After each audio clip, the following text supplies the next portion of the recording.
Let me start with the introduction of Sheila. Sheila is known for her storytelling abilities since young. I remember her mother would say, "Chikkadinda avulu kate kattudalli expert." If we ask, "What did you make for lunch today?" Just it would be a simple sambar or dal. But the way she would elaborate and tell us, "Naan market hode, idu tande, cut madide, dal beiside," it becomes a story only, big story. So it was no surprise for us when she said she's going to write a novel. Sheila Kunjur is an author, psychologist, educational consultant, trainer, and a social activist, supporting underprivileged children through financial aid and organizing enriching programs for government schools. She has over 25 years of experience teaching English, creative writing, public speaking, and theater. She has authored Look, There Are Words in My Vowels, another book, Sugar, Spice, and Everything Nice, Tales from Neerada's Kitchen. Neerada is her mother, was the mother. Relationship Ragas and its soon-to-be published sequel, Ragas in Ink. Both books co-authored with a collective of writers. Through her storytelling, Sheila Srinivas celebrates creativity and human diversity while exploring themes of magical realism, spirituality, environmental awareness, and philosophy. Her book, One More Than Eight and Other Stories, takes us on a journey that explores the Navarasa, the 9 emotions that have shaped human expressions for centuries.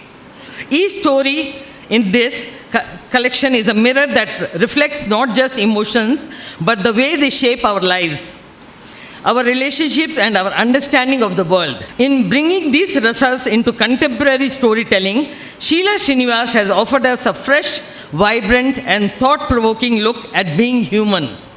Sheila Kunjur Srinivas assures us that this evening is about experiencing emotions, cherishing creativity, and honoring the power of stories to connect us all. Behind this successful author, there is this man, her better half, her husband, Dr. Srinivas Murthy, the famous dermatologist from Bangalore, who is present here and who is the main source of inspiration for Sheila to become a writer. We welcome you, Dr. Srinivas Murthy. Introduction of our chief guest. We wanted a chief guest for today's program, and we immediately zeroed on Dr. Ganesh Pai. Dr. Srinivas Murthy was very particular. It had to be his guru, whom he has known since his KMC days in Mangalore. Dr. Ganesh Pai, known for his proficiency, care, and healing touch, is a senior consultant dermatologist in Mangalore.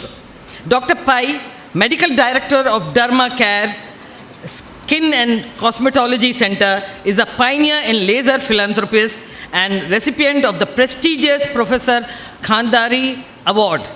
Among many other honors he has received in his long and meritorious career. Dr. Pai describes himself very simply and humbly as just a senior citizen whose curiosity makes him dabble in many hobbies, like travel, sports, music, reading, managing an animal trust, and yes, dermatology too.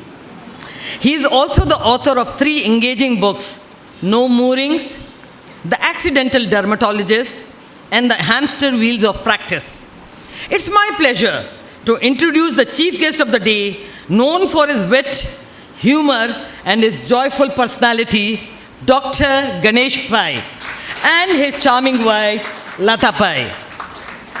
I request the chief guest, Dr. Ganesh Pai, to first release the book. Request Sheila, Lata Pai, and moderator Rameela Shankar to join in, please.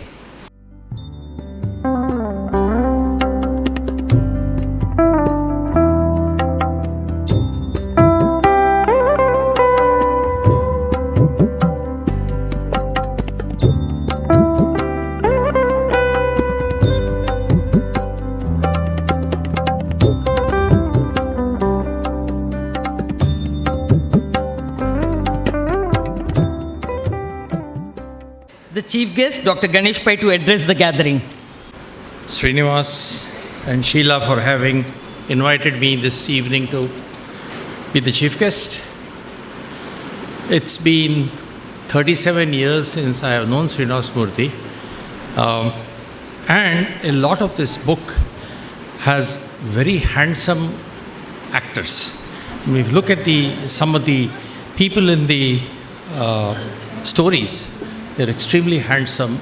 They have light eyes, they have tall, they are fair, and I think the building bridge for this was Srinivas. So, because she could not lower her standard once you have such a handsome husband. And I always knew that Sheila, with such a wonderful education from some of the best colleges in Mumbai, would write well, because if you have a thought for which you are scratching to find an idea, you have a dermatologist daughter to help you. And if you are itching to write, you have a dermatologist husband to help you. So whether you are scratching for ideas or itching to write, it's in the family for you to go ahead and write it. So I went through this book, and I must say, one of the best things about this book is there are so many stories and stories within these stories that you can actually start on any story. It's not that you have a continuity from beginning to end. So 20 minutes you can read one. Half an hour, you can read two. So I would suggest to you that you can start any time, in any page, and still get rewarded. I also been pulling my wife's leg. I said, I'm going to pick you up this afternoon. What time? She said, 1 more than 3, I said. She said, what is that? I said, 1 more than 3 is 4 o'clock in the evening. So I said, I would have come at 4 o'clock and pick you up. But having gone through the book, there are some wonderful English. Some of the words which have been written here are so expressive, but some of them caught my eye, and I'll tell you which one. One of them is from the story, Born on This Earth, Simple Family Tales. And Professor Prabhakar Rao, my teacher, is a diabetician, and he would like this thing. Well, look at you, my little rose, Sanjana cooed, her voice so sugary sweet, it could have sent anybody into a diabetic coma. So this is a wonderful line. I laughed over it. I pointed this out to my daughter, son, as well as my wife. There's also a list of 10 misadventures of my dog. Anyone having a dog can relate to all of this. This is so beautiful. Then, as we go along, you go to page 189. I was mortified to find there was somebody called Dayanand Pai who was blackmailing one of the people. Then I said, oh my God, when does Ganesh Pai come into this? He came in as the chief guest. So thank you very much. And as we keep going along, you will see things such as the Rashomon effect, which I had read long back, which means that Sheila has done a lot of research about putting in things which represent the Navarasas. And then I think finally she writes an artistic will. I'm sure we should all write wills like this. That's because there will be no anger, no hate, no discord in the family. None of the money is given to any of the children or the husband. The artistic will leaves her husband unconditional love. It leaves her beloved children all the wisdom a mother can bestow. And to the grandchildren, eternal, unseen, soul-level connection. So at the end of this, nobody can be disappointed. So where did the money go? That will be in her next book. Now, it's going to go to charity. So thank you very much, Sheila, for having brought out this book. I know how difficult it is to write because it's a lonely job. You have to concentrate.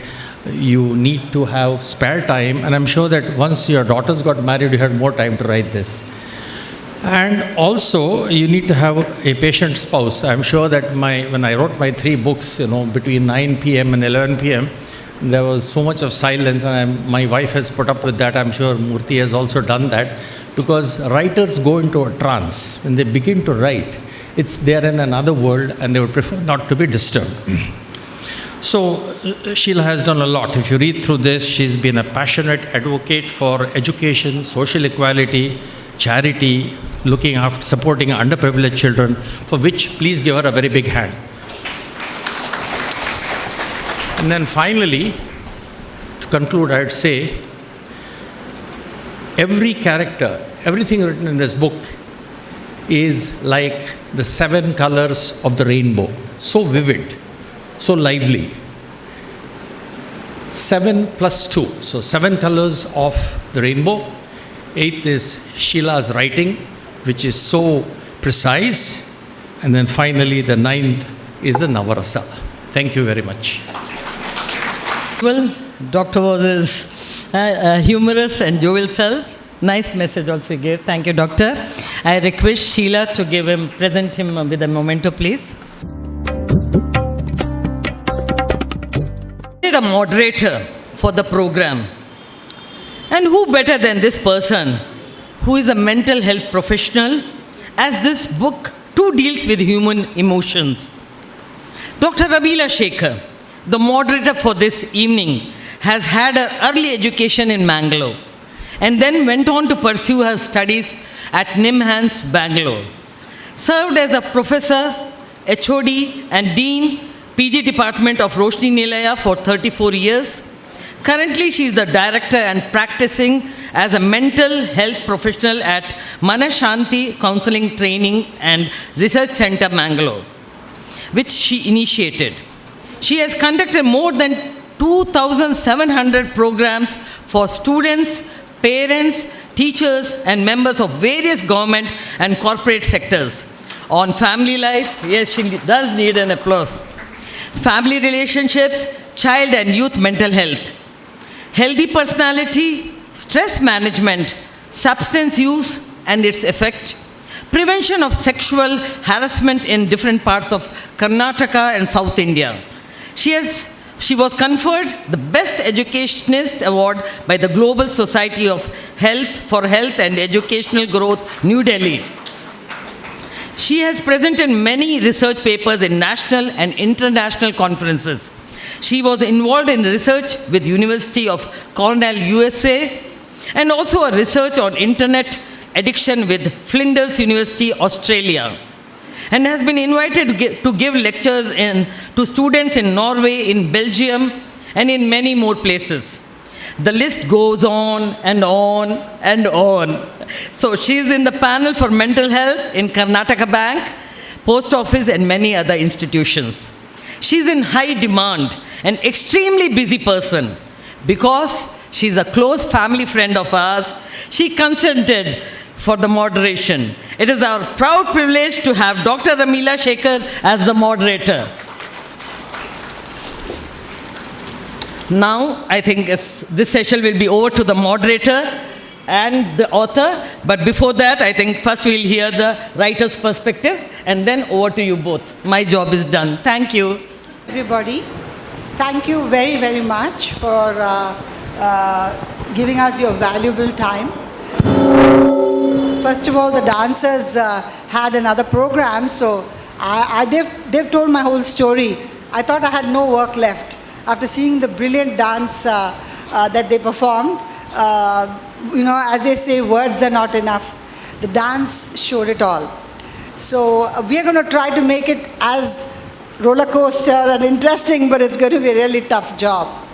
So I'm Sheila Kunjur Srinivas, and as my dear aunt said, I loved to weave stories from a very young age. So we'll start straight away onto the topic.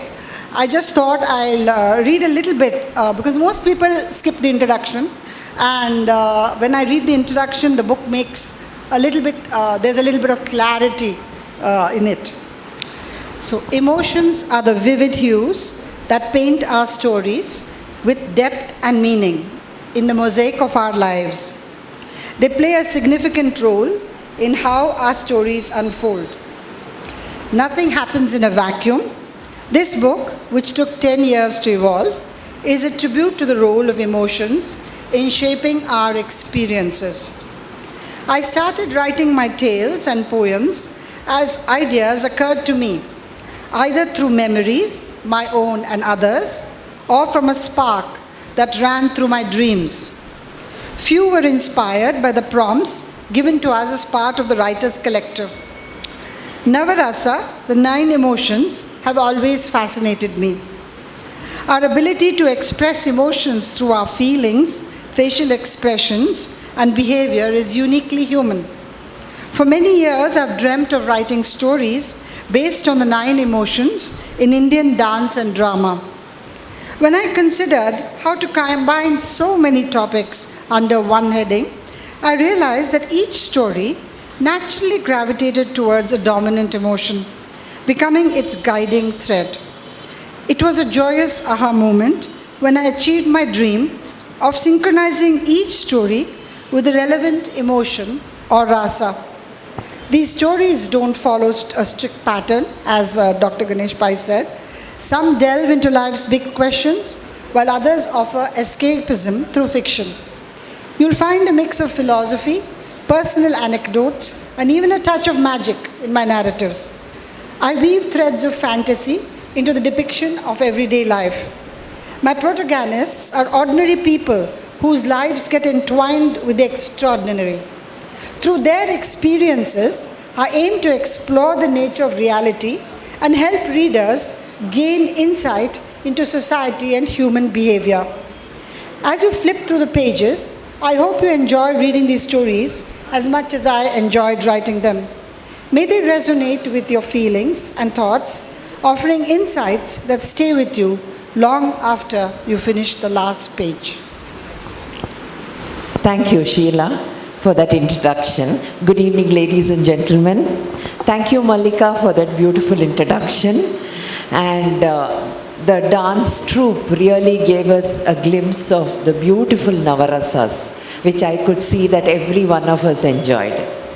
And I also want to say that Sheila's family has actually brought out the beautiful emotion of bonding. You could see one uncle singing a song. You can see the other uncle actually ushering all the guests. I think it's a beautiful thing which we rarely find now in our society. So for that, I would always pray to God to keep this family always happy and together. Now coming to the book. Emotions, as Sheila Kunjar has rightly said, is an inseparable part of our life. They shape our experiences. But in the rut of our everyday work, we often forget to recognize them. And we also forget that we as human beings are blessed with the ability to express these emotions. But these emotions are most often not expressed, not even recognized. And that I say very strongly because as a mental health professional, that's one of the problems that I come across in my clinical practice.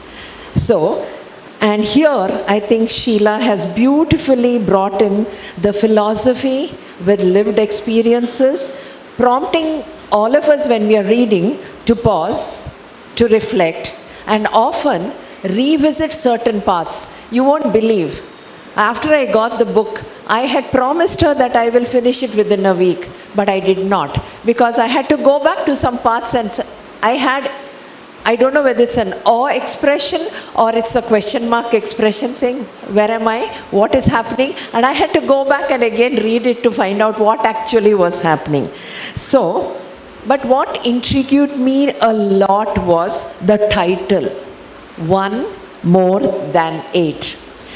Because it's beautifully coined, it definitely highlights the concept of Navarasas, but also symbolizes the infinity of number 8, which neither has a beginning nor an end. So I think the first thing I want to ask Sheila to throw some light on this title.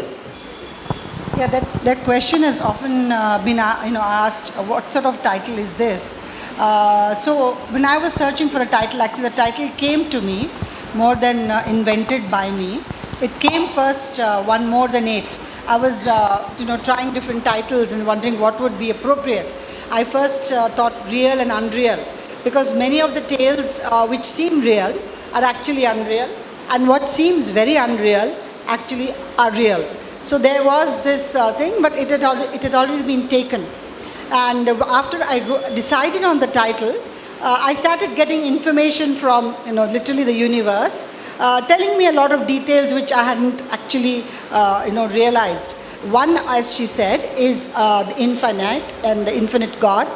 And 8 is, again, symbolizes life, death, and rebirth, as a continuum of infinity. So one is, and 8 together itself is very significant, because a lot of the Bhagavad Gita has 18 chapters, and the Taoism has not 18 but 81. So 1 and 8 itself, there are a lot of significant connections. And one of my golfer friends said, and there are 18 holes in golf, very significant. So 1 and 8 is significant, plus 9 itself is a complete number. As you know, 9 Navarasas, the Navagraha, the Navaratri, 9 months of, of incubation of pregnancy. And 9 itself is a perfect number, because when you multiply any number with 9 and add it, it always comes to 9. So it's the last finite number before you go to 0. So it seemed to have a lot of significance to me, a lot of spiritual meaning in Buddhism and all those different religions, Christianity too. And my stories, of course, range from pure pulp fiction to spirituality. And there's an infinite possibility when it comes to human stories. So there too is where infinity has come into play. Yes. Thank you. The prologue, if when you read it, you'll understand. It has a beautiful blend of crime, horror, and romance. It evokes a whirlwind of emotion that leaves the reader intrigued and curious about what's unfolding. I found myself rereading it to fully grasp the nuances. What was your intention behind crafting such a layered building? Yeah, so the very first chapter created some controversy, because the title of the book, One More Than 8, is the before the story we call it the prologue. For those who are very good readers, so you'll decide when you'll get the book, they got it immediately. The reason is it had all 9 emotions in it, more or less, and you have to search for it, as you say. And I'm very happy if you'll get confused. Please do tell me. And as I told my other, lot of audience, if you like that first prologue, tell me. If you don't like it, read it again and try to get what I was. I wanted to confuse the audience. I wanted like chess pieces. I wanted people to know that characters can change, in a flash. We can just change people around and make that either good or bad. Because actually everything is in a person, the good, the bad, everything is in us, and it depends on what situation and how we are, which will bring out the good or the bad in each one of us. So that's the interplay of characters. The same characters keep changing, and that was the reason I wanted to confuse and make you all wonder what's going on. And I think you did succeed in making us wonder, actually. And another part that I really liked was the karunam, the sadness part, where you brought out that, that feeling, the depth of feeling that one experiences in the relationships breakups. That is, I think, which was very beautiful. And your background in psychology was clearly reflected in the synchronicity that you brought out, where emotions portrayed a lot of remarkable depth in it. Do you think you would have expressed them differently without your training of psychology? I know I'm being a little teacher, but I thought I will bring that out. By the way, we haven't planned any of these questions, just in case you all think so. Yes, I think I'm looking at it from a point of view of psychology. Yes, because to go back a bit, Indian dance sees it both as compassion and pity. Karunam is both. In fact, a dance teacher did argue with me that we talk about it like we feel compassion. So yes, there is pity and there is compassion. The reader feels compassion when they read about these characters. And yes, these characters have come into my life in various ways, because after working for 25 years in the field, and I felt it was important to bring it out in a gentle story form, so that people know that, the trauma that people go. I don't want to reveal the plot, what she's talking about, the first story.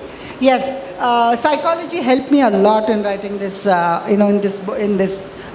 various topics on human emotions and sorrow and pain. Yes. Yeah, and that can also be seen in the chapter of Adbhutam, where I think you brought in a therapeutic undertone in all the three stories that you share. Especially something that I really liked was the connection or the bridge that she brought in between spirituality and science. And as a mental health professional, these stories resonated deeply, reminding me of several moments from my own clinical practice, where you try to explore the possession aspect that was very sensitively and technically brought in. Would you want to throw some light on that? Yes. You'd like me to speak about the possession, that fugue? Yes. A lot of these stories, I said, which are real, which sound unreal, are actually real. As she said, the fugue, it was a distant relation who repeated that story. I won't give you the story away. But, where trauma is so great that their memory loss happens, and the person seems to appear in different places and doesn't remember how she has gone from one room to another, and how she is, her personality changes.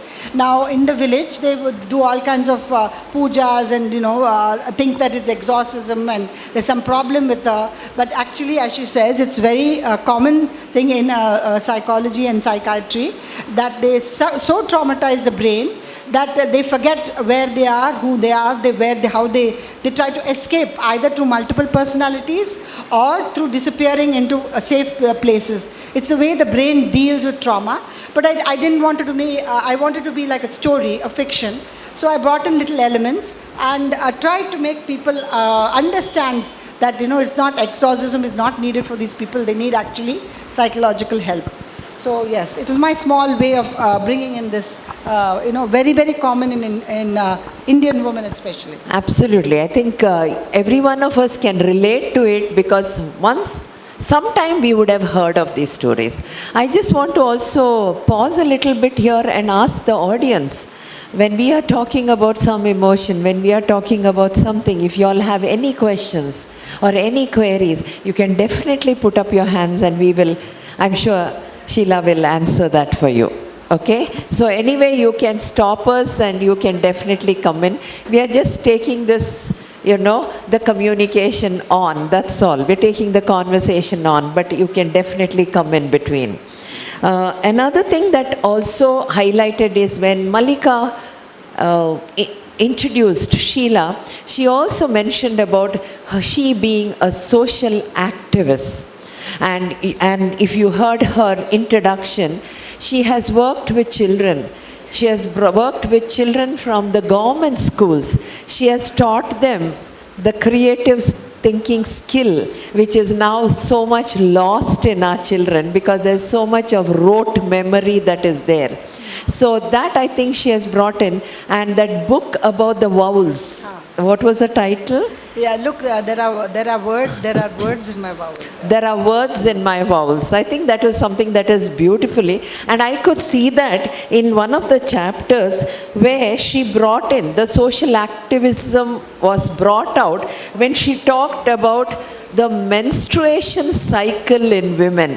I think all the women here will definitely be able to understand what I'm talking about because there are so many myths and misconceptions related to menstruation cycle of the woman.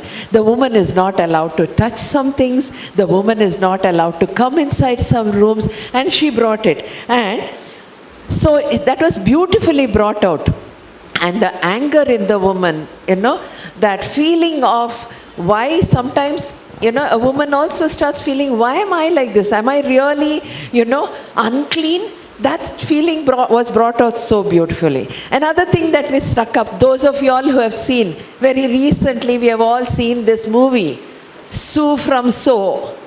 You might be wondering, why am I bringing that? But that one word that comes across that movie is is, yes, I'm being a teacher, I'm asking questions. I know that the teacher in me is coming out. Is, I'm sorry to use it on the platform, but I'll have to use it because she's brought it in her book, Bevarsi. I'm sorry, sir, I'm really sorry for using that word, but she brought this word across in one of her story titles. And for a moment I was taken back and I said, how can an English novel have this word? I want you to answer that. Yeah, it's very, in connection to this, I did a pre-launch in the US, in Chicago, where I had a whole lot of Americans, and they said, we got very confused. You've got these Deepas and you've got these, Anthonys, and you've got these different names. How do you expect us to understand? And then you've got Indian words in it too. And I said, firstly, we have read all your Western novels, and we make it a point to understand their names and who is a man and who is a woman, all generations and so many generations. Now it's time you understood as Indian authors and all our Indian names, and try to get used to it. And I did not give a glossary, except I feel really bad, like I think Bevarsi I did, because it's a Kannada word. Very rarely I did not want to give a glossary, because I said, as authors, when we had a discussion, they said we don't have to be apologetic about our Indian words. Let them find out what the meaning, just like we look up what's a French word, what's a Latin word, what does it say? We take the effort, we look up Google, we look up a dictionary, let them search for it and understand that it's a flavor of the language, you see. So that's the reason I kept that word, Bevarsi, and felt that title can be given to them. Yeah, just so that people know that, that we have different words, and our country is so rich in the words. So I deliberately did not put a glossary, at the end. And yes, I'm glad you noticed that. Okay. Yes, fear was brought out in so many stories. Heroism was brought out well. And something again, I think, which one emotion that all of us express, though we don't want to agree to it, that we also go through this emotion, is anger. She called it as Raudram. And I'm sure all of us have used this word at home, that you're showing your Raudra Avatara. And especially for women, many a times I've heard this word saying she brought out her Raudra Avatara. So I think there it manifests universally, and everybody is burdened with pressures and complexities of life, and we do experience this anger in one form or the other. We can't get away from them. Okay? It could be the parent-child relationship. It could be the sibling relationship. But the story is beautifully written with a very unexpected twist at the end that really leaves a very strong impact on the reader. You have skillfully highlighted the stereotypes and the prejudices faced by the women again, and I'm sure when you narrate one or two stories in short, many women in the audience would resonate with the emotion of Raudra themselves. When we have faced this, some sort of uncertainty, some sort of, fear that is there, that is coming from others. We have always faced this. Maybe you could just highlight one or two incidents of your stories. Yes, sure. I thought I'd read out a couple of things, not too long, because we're keeping a tab on the time. So I wanted to read out, it's called A Scream in the Night. Oh my God, no. Sudhi, no, please have mercy on me. For as long as I live, I will remember the chilling, blood-curdling scream that ripped through that stormy night. The monsoon rains were in full force, pelting down on the Mangalore tiled roof. Outside, the elements were at war. The coconut trees swayed in the gale force wind, and lightning flashed with ominous regularity through the night. Inside the house, it was so cozy, so normal. He was a tall, ugly boy. His back was always in a permanent hunch. He had a prominent hooked nose and a scruffy beard which did nothing to enhance his looks. None of us noticed the strange glitter in his eyes as he beckoned her to follow him into the puja room. I wish I could turn back the clock and stop the wheel of time. I would have acted differently if I had known anger was simmering its discontent. I would not have left the scissors in the puja room. I would have warned Archana, my beloved Amma, of the imminent danger. I would have sensed that something was off with Sudarshan, her son. I would have told Aji that Bela, Sudarshan's new bride, often sat in her bathroom, crying softly, unaware that every sigh echoes in the stillness of the night. I would have, oh, what is the use of regrets? We cannot change what destiny decides. So that is just, you need to read the rest of the book to know what happens. But yes, anger expresses itself in minor ways and in extremely dangerous ways. Absolutely. And yes, as I was discussing with her, when I was asked what are the emotions which are very important, so anger and fear dominate our lives a lot, unfortunately. To overcome anger and fear is a human endeavor. And to reach calmness of mind, which sounds easy, is extremely difficult. And as I was telling her, love actually is it cannot be considered an emotion. It is a state of being. Because love finally conquers all other emotions. Once we have love, all the negative emotions get removed. But we need to overcome anger and fear, we need to become calm, and then we need to have love in our heart. Easy to say, very, very hard to do. Absolutely. I think she has gone through all these emotions and she's ended with Shantam.